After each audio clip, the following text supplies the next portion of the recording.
দূর থেকে ভেসে আসছে কোরআন তেলাওয়াতের সুমধুর ধ্বনি। কাউকে দিচ্ছেন নামাজের দাওয়াত, আবার কাউকে শোনাচ্ছেন ইসলামের কথা। আসসালামু আলাইকুম রহমতুল্লাহ। ভাইরা কেমন আছেন? আপনারা কিছু নামাজ পড়েছেন এসারে? যাই হোক, আপনারা আজ থেকে নিয়ত করেন অবশ্যই না সালাত পড়তে হবে, যেহেতু আজ কখন মানুষের মৃত্যু এসে যায় তা বলা যায় না।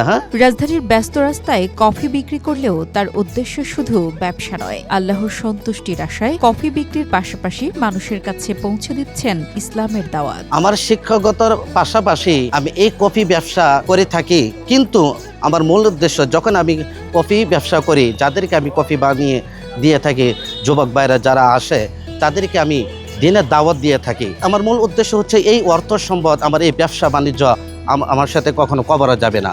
আমার এই দিনের দাওয়াতটা পর করে যাচ্ছি। মাত্র 20 টাকায় রাজধানীর রাস্তায় কফি বিক্রি করেন হাফেজ মাওলানা ইয়াসিন। তবে তার কাছ থেকে যারা কফি কেনেন তাদের অনেকেই পান ভিন্ন এক বার্তা, নামাজের আহ্বান ও ইসলামের কথা। প্রতিদিন মাদ্রাসায় ক্লাস নেওয়ার পর সন্ধ্যায় বাসায় বসে না থেকে বেরিয়ে পড়েন রাস্তায়। সঙ্গে থাকে কফির ফ্লাক্স রাখার ব্যাগ, চিনি, দুধ ও গরম পানি। এরপর ফুটপাতে দাঁড়িয়ে শুরু করেন কফি বিক্রি। রাস্তায় দেখলে তাকে সাধারণ একজন কফি বিক্রেতা মনে হলেও তার আরেকটি পরিচয় রয়েছে, তিনি একজন মাদ্রাসার শিক্ষক ও হাফেজ। কফি তৈরি ও বিক্রির সময়ও মুখে থাকে জিকির। কফি নিতে আসা মানুষের সঙ্গে কথা বলার সুযোগটাকেই তিনি ব্যবহার করেন ইসলামের দাওয়াত পৌঁছে দিতে। তিনি একজন আলেম মানুষ এবং কফি বিক্রির মাঝে সে ইসলামের দাওয়াত দিচ্ছে, সেটা আমার কাছে খুবই ভালো লেগেছে। সো আমি তাকে অবশ্যই সেলুট জানাই, যে ধন্যবাদ তাকে এরকম একটা খুবই দেওয়ার জন্য।